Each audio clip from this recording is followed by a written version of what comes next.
ಒಂದು ರಾಷ್ಟ್ರ ಒಂದು ಚುನಾವಣೆ, ಒನ್ ನೇಷನ್ ಒನ್ ಎಲೆಕ್ಷನ್. ಈ ಒಂದು ವಿಚಾರಕ್ಕೆ ಸಂಬಂಧಪಟ್ಟಂತೆ ಕೇಂದ್ರ ಸಚಿವ ಸಂಪುಟ ಇವತ್ತು ಒಪ್ಪಿಗೆಯನ್ನು ಕೊಟ್ಟಿದೆ. ದೆಹಲಿಯಲ್ಲಿ ಪ್ರಧಾನಿ ಮೋದಿ ನೇತೃತ್ವದಲ್ಲಿ ನಡೆದಂತಹ ಸಂಪುಟ ಸಭೆ ಇವತ್ತು. ಆ ಸಭೆಯಲ್ಲಿ ಒಪ್ಪಿಗೆಯನ್ನು ಕೊಡಲಾಗಿದೆ.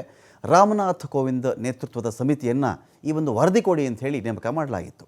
ಅನುಮೋದನೆ ಏಕಕಾಲದಲ್ಲಿಯೇ ವಿಧಾನಸಭೆ ಲೋಕಸಭೆ ಚುನಾವಣೆಗೆ ಬಂದಿದೆ. ಅಂದರೆ ವಿಧಾನಸಭೆ ಚುನಾವಣೆ ಲೋಕಸಭೆ ಚುನಾವಣೆಯನ್ನು ಒಟ್ಟಿಗೆ ಮಾಡಿಬಿಡಿ ಅಂತ ಎಲ್ಲ ರಾಜ್ಯಗಳಲ್ಲೂ ಕೂಡ ದೇಶಕ್ಕೆ ಮತ್ತು ರಾಜ್ಯಗಳಿಗೆ ಏಕಕಾಲದಲ್ಲಿ ಚುನಾವಣೆ ಆಗಲಿ ಅಂತ ಹೇಳಿ. ಚುನಾವಣಾ ವೆಚ್ಚ ಉಳಿಸುವ ಸಲುವಾಗಿ ಒನ್ ನೇಷನ್ ಒನ್ ಎಲೆಕ್ಷನ್ ಇದೆಯಲ್ಲ, ಇದು ಓಕೆ ಅಂತ ಸಂಪುಟ ಹೇಳ್ತಾ ಇದೆ. ಅದನ್ನೇ ರಾಮನಾಥ್ ಕೋವಿಂದ್ ಅವರ ವರದಿ ಕೂಡ ಹೇಳ್ತಾ ಇದ್ದಿರಬೇಕು.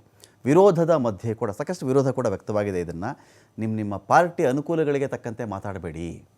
ನಿಮ್ಮ ಪಾರ್ಟಿ ನಾಯಕರುಗಳಿಗೆ ಯಾವ್ಯಾವ್ದು ಅನುಕೂಲ ಬರುತ್ತೋ, ನಿಮ್ಗೆ ಯಾವ ರೀತಿಯಲ್ಲಿ ನಿಮ್ಮ ರಾಜಕೀಯವಾಗಿ ಅನುಕೂಲಗಳಾಗುತ್ತೋ ಅದಕ್ಕೆ ತಕ್ಕಂತೆ ಮಾತಾಡಬೇಡಿ ಅಂತ ಕೂಡ ವಿರೋಧ ಪಕ್ಷಗಳು ಹೇಳ್ತಾ ಇವೆ.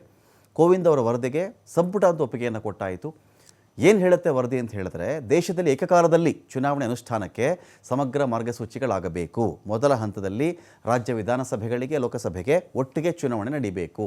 100 ದಿನಗಳ ಬಳಿಕ ಪಂಚಾಯತ್ಗಳು ನಗರ ಸ್ಥಳೀಯ ಸಂಸ್ಥೆಗಳಿಗೆ ಚುನಾವಣೆಗೆ ಶಿಫಾರಸು ಮಾಡಲಾಗುತ್ತೆ. ಪದೇ ಪದೇ ಎಲೆಕ್ಷನ್ ಆಗೋದ್ರಿಂದ ಅಭಿವೃದ್ಧಿಗೆ ಅಡ್ಡಿಯಾಗ್ತಾ ಇದೆ. ಎಲೆಕ್ಷನ್ನೇ ಅಡ್ಡಿಯಾಗಿಬಿಡುತ್ತೆ. ಇವತ್ತಿಗೆಲ್ಲ ಒಂದು 6 ತಿಂಗಳದೊಂದು ಎಲೆಕ್ಷನ್ ಇರುತ್ತೆ, ಇನ್ನೊಂದು 6 ತಿಂಗಳು ಬರೋಷ್ಟರಲ್ಲಿ ಇನ್ನೊಂದಷ್ಟು ರಾಜ್ಯಗಳ ಎಲೆಕ್ಷನ್ನು, ಆಮೇಲೆ ಇನ್ನೊಂದಷ್ಟು ರಾಜ್ಯಗಳದ್ದು ಎಲೆಕ್ಷನ್ ಟು ಎಲೆಕ್ಷನ್ನು ನಾಯಕರುಗಳು ಕ್ಯಾಂಪೇನ್ ಮಾಡೋದೇ ಆಗಿಬಿಡುತ್ತೆ.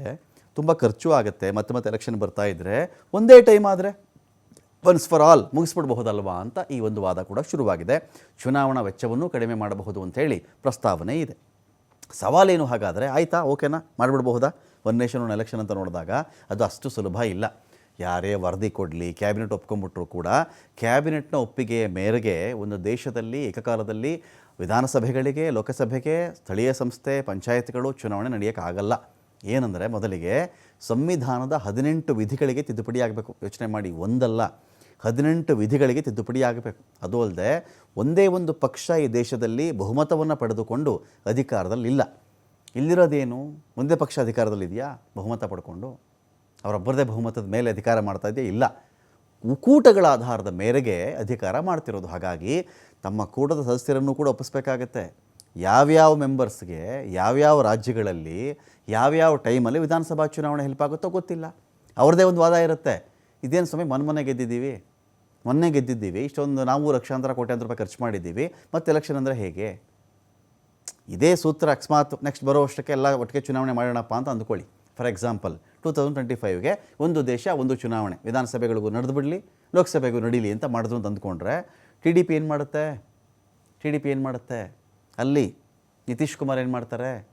ಈ ಕಡೆ ತಮಿಳ್ನಾಡು ಒಪ್ಪಿಡ್ತಾರೆ ಅವರು, ಈ ಕಡೆ ಕರ್ನಾಟಕ ಇನ್ನೂ ಹೆಚ್ಚು ಕಡೆ 3 ವರ್ಷದ ಅವಕಾಶ ಇರುತ್ತೆ. 3 ವರ್ಷದ ಅವಕಾಶ ಇದ್ದ ತಕ್ಷಣವೇ ಆಯಿತು ನಾವು ರೆಡಿ, ಬರೀ 2 ವರ್ಷ ತಾನೇ ಆಗಿರೋದು, ಮಾಡಿಬಿಡೋಣ. ಮಾಡ್ತಾರಾ? ಜಮ್ಮು ಕಾಶ್ಮೀರ ಅವ್ರು ಒಪ್ತಾರಾ? ಆಮ್ ಆದ್ಮಿ ಒಪ್ತಾರಾ ಅವರು? ಈ ಕಡೆ ಮಧ್ಯಪ್ರದೇಶ, ಹಿಮಾಚಲ, ಈ ಥರ ರಾಜ್ಯ, ಬಂಗಾಳ ಒಪ್ಕೊಂಡ್ಬಿಡ್ತಾರಾ ಅಂತ ಒಂದು ಪ್ರಶ್ನೆ ಬರುತ್ತೆ. ಇಲ್ಲಿ ಅಷ್ಟು ಈಸಿ ಅಂತೂ ಇಲ್ಲ. ತಿದ್ದುಪಡಿಗಳಾಗಬೇಕಾದ್ರೆ ರಾಜ್ಯ ಹಾಗೂ ಲೋಕಸಭೆಯಲ್ಲಿ ಅನುಮೋದನೆ ಪಡ್ಕೊಳ್ಬೇಕು. ವಿಧಾನಸಭೆ ಪರಿಷತ್ಗಳಲ್ಲಿ, ಆ ಕಡೆ ಲೋಕಸಭೆ ರಾಜ್ಯಸಭೆಯಲ್ಲಿ ಅದಕ್ಕೊಂದು ಮುದ್ರೆ ಬೀಳಬೇಕು. ಬರೀ ಕ್ಯಾಬಿನೆಟ್ ಒಪ್ಕೊಂಬಿಡೋದಲ್ಲ, ಅದನ್ನು ಹೆಚ್ಚಿನ ಸಮಯ ಬೇಕಾಗುತ್ತೆ. ಅದಕ್ಕೆ ಇದೊಂದು ಸವಾಲಿನ ಕೆಲಸ ಕೂಡ ಹೌದು. ದೇಶದಲ್ಲಿ 2,500ಕ್ಕಿಂತ ಅಧಿಕ ಪಕ್ಷಗಳು ಚುನಾವಣೆಯನ್ನು ಫೇಸ್ ಮಾಡ್ತವೆ. 2,500 ಪಕ್ಷಗಳನ್ನು ಕನ್ವಿನ್ಸ್ ಮಾಡೋದಿದೆಯಲ್ಲ, ಬರೀ ಒಪ್ಪಿಸ್ಬಿಡೋದು ಅಂತಲ್ಲ. ಒಬ್ಬರು ಒಂದು ಕೇಸ್ ಹಾಕ್ಕೊಳ್ತಾರೆ. ಇದಕ್ಕೆ ಯಾಕೆ ಚುನಾವಣೆ ಬೇಡ, ಇದು ಯಾರು ಲಾಭಕ್ಕೋಸ್ಕರ ಕೆಲಸ ಮಾಡಿದ್ದಾರೆ ಇವರು? ಯಾವುದು 21,000 ಕೋಟಿ 22,000 ಕೋಟಿ ಚುನಾವಣಾ ವೆಚ್ಚ ಆಗುತ್ತೆ. ಎಷ್ಟು ಉಳಿಸ್ಬಿಡ್ತಾರೆ ಇದರಲ್ಲಿ? ಏಕಕಾಲದಲ್ಲಿ ಚುನಾವಣೆ ಆಗಿಬಿಟ್ರೆ ಮತ್ತೆ ಖರ್ಚು ಬರೋದೇ ಇಲ್ವಾ?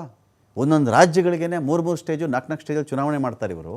ಒಂದೊಂದು ರಾಜ್ಯಕ್ಕೇ 4 ಹಂತಗಳಲ್ಲಿ ಚುನಾವಣೆ ಆಗುತ್ತೆ, 5 ಹಂತದಲ್ಲಿ ಚುನಾವಣೆ ನಡೆಯುತ್ತೆ.